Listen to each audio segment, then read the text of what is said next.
Hello students, आपके सामने ये क्वेश्चन है और ये क्वेश्चन हमने कहाँ से पिक किया है। बीएससी का एक चैप्टर है द कोन और बुक है सॉलिड ज्योमेट्री। क्वेश्चन है prove that the angle between the lines given by this plane and this cone is π/2 if a plus b plus c equal to 0। इसका मतलब ये है कि अगर आपके पास ये एक कोन है, ये मैंने यहाँ पर कोन रिप्रेजेंट कर दिया। इस कोन की इक्वेशन आपको ये दे रखी है। अब इस कोन में कांस्टेंट टर्म नहीं है, तो इसका मतलब है कि इस कोन का जो ये वर्टेक्स है ये ओरिजिन पे है, ये आपको पहले पता होना चाहिए। दूसरा, ये जो प्लेन है, ये प्लेन इस कोन को कट कर रहा है और कट करने के बाद यहाँ पर दो लाइंस जनरेट हो रही हैं। ठीक है, इस प्लेन पे भी कांस्टेंट टर्म नहीं है, तो इसका मतलब है कि ये जो प्लेन है जब इस कोन को कट करेगा तो वो भी इस वर्टेक्स से पास होता हुआ जाएगा। तो जब ये प्लेन इस कोन को कट करेगा तो कट करने के बाद आपको जो कोन का पार्ट दिखाई देगा वो कुछ यूँ दिखाई देगा। अगर आप देखें तो कुछ इस टाइप का पार्ट आपको दिखाई देगा और यहाँ पर ये दो लाइंस आपको दिखाई दे रही होंगी, ये दो लाइंस। तो हमें कहा है कि अगर इन दोनों लाइंस के बीच का ये वाला एंगल अगर 90 डिग्री हम ले लें तो ऐसा तभी पॉसिबल है जब ये वाली कंडीशन यहाँ पर सेटिस्फाई करे। ठीक हो गया। अब इस टाइप के क्वेश्चन को हम डायरेक्टली भी कर सकते हैं। डायरेक्टली कैसे कर सकते हैं ज़रा मैं दिखाता हूँ। अगर आपके पास प्लेन की इक्वेशन इस फॉर्म में है Lx plus m y plus n z equal to 0 और जो कोन है उसकी इक्वेशन इसी फॉर्म में है, ये है f y z plus g z x plus h x y equal to 0। तो उस केस में अगर ये प्लेन इस कोन को दो लाइंस में कट करता है और दो लाइंस के बीच का एंगल 90 डिग्री है, तो कंडीशन हमारे पास कुछ यू बनेगी, f over l g over m h over n equal to 0। ये आपको ध्यान में रखना है। ये वाला जो प्लेन है इस कोन को जिन दो लाइंस में कट करता है उन दोनों लाइंस के बीच का एंगल 90 डिग्री होगा अगर ये कंडीशन सेटिस्फाई होती है। तो क्वेश्चन सेम ही है, बस अंतर इतना है कि एल एम एन की जगह यहाँ पर क्या है 1 1 1 है और एफ जी एच की जगह क्या है ए बी सी है। तो वो सारी की सारी कंडीशन यहाँ पुट करोगे तो यही चीज़ हमारे पास आएगी। पर क्योंकि हमने ये तो डायरेक्टली सीख लिया है, पर हमें इसको यहाँ पर सॉल्व भी करना है, कंप्लीटली इसको सॉल्व भी करना है। कैसे करेंगे देखें ज़रा। तो सबसे पहले आप ये देखें कि इस प्लेन ने इस कोन को जिन दो लाइंस में कट किया वो दो लाइंस ये हैं और ये दोनों लाइंस की भी खासियत यही है कि ये भी तो वर्टेक्स से ही पास कर रहे हैं और ये दोनों के दोनों लाइंस इस प्लेन पे भी लाई कर रहे हैं, साथ ही साथ इस कोन पे भी लाई कर रहे हैं। तो इन दोनों लाइन में से एक लाइन की इक्वेशन में एज्यूम कर लेता हूँ, x over l equal to y over m equal to z over N.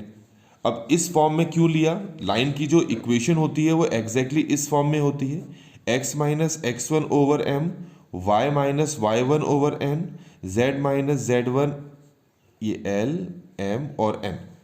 पर क्योंकि ये जो लाइन है ये वर्टेक्स से पास कर रही है तो x1 y1 z1 की जगह मैंने 0 0 0 रखा हुआ है।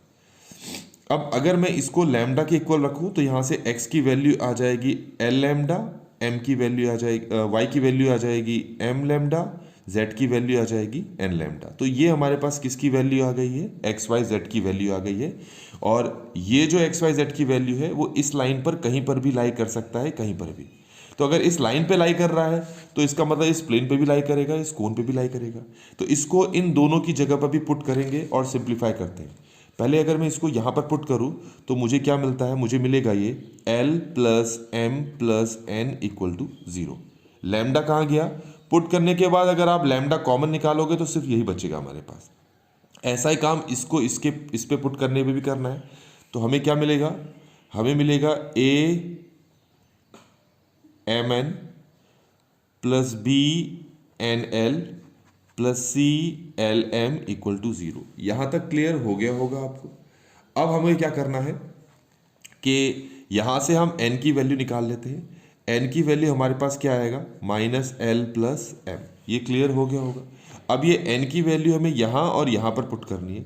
तो पहले मैं क्या करता हूँ, n को कॉमन ले लेता हूँ।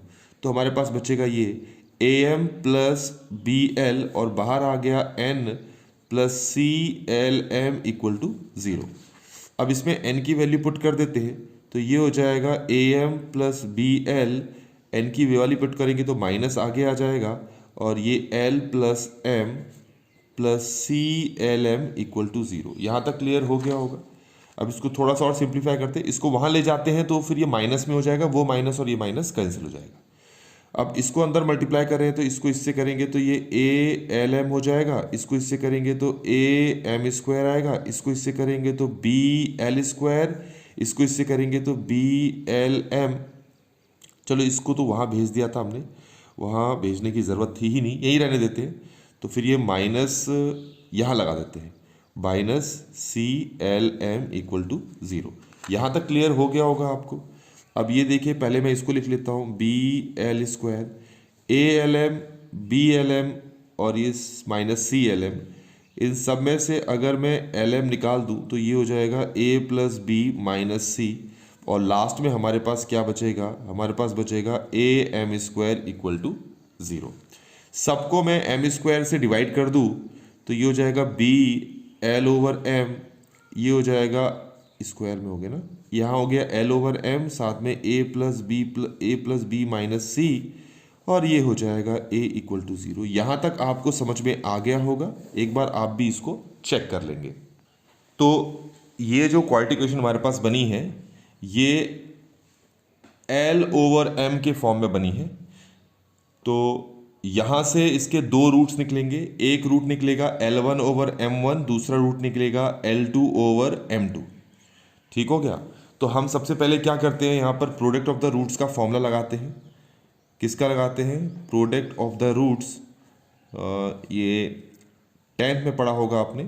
प्रोडक्ट ऑफ द रूट्स का formula L1 L2 over M1 M2, इसको इससे मल्टीप्लाई किया तो फॉर्मूला होता है constant term over coefficient of l over m square. तो ये हो जाएगा हमारे पास ए ओवर एम। आप चेक कर लेना ऐसा ही कुछ आ रहा हो, मैं इसको ऐसे भी लिख सकता हूँ ना, L1 over L2 over a equal to M1 M2 over ये बी है बी। और सिमिट्री के अकॉर्डिंग इसी तरीके से मैं L1 L2 ओवर ए निकाल लिया, M1 M2 ओवर बी निकाल लिया।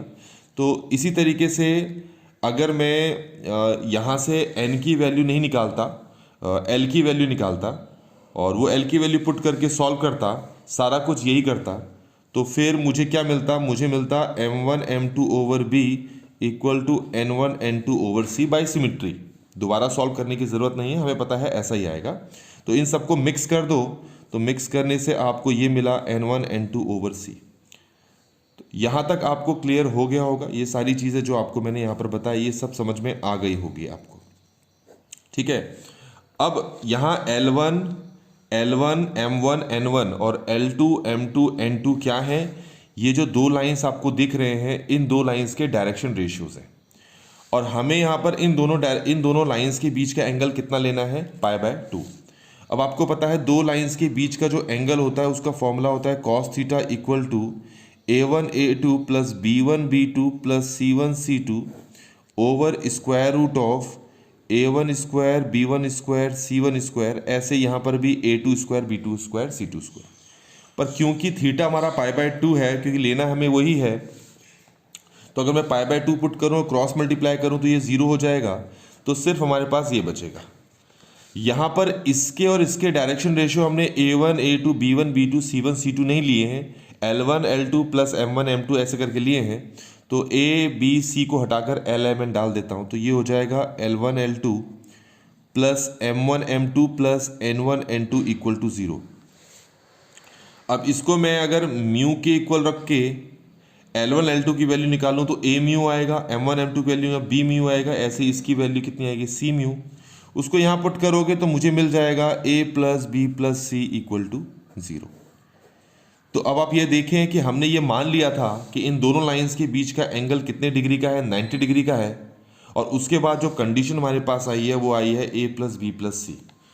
तो इतना लंबा चौड़ा जो प्रूफ है वो याद रखने के बजाय आपको सिर्फ ये चीज़ याद रखनी पड़ेगी कि अगर कोई प्लेन इस फॉर्म में है, अगर कोई कोन इस फॉर्म में है और ये प्लेन इस कोण को कट कर रहा है इनटू टू लाइंस, और उन दो लाइंस के बीच का एंगल अगर 90 डिग्री है तो ये कंडीशन सेटिस्फाई होनी चाहिए, F/L plus G/M plus H/N। तो ये कंडीशन ज़रा इन दोनों में अप्लाई करके देखो तो आपको पता लगेगा, एट लास्ट हमारे पास यही आएगा।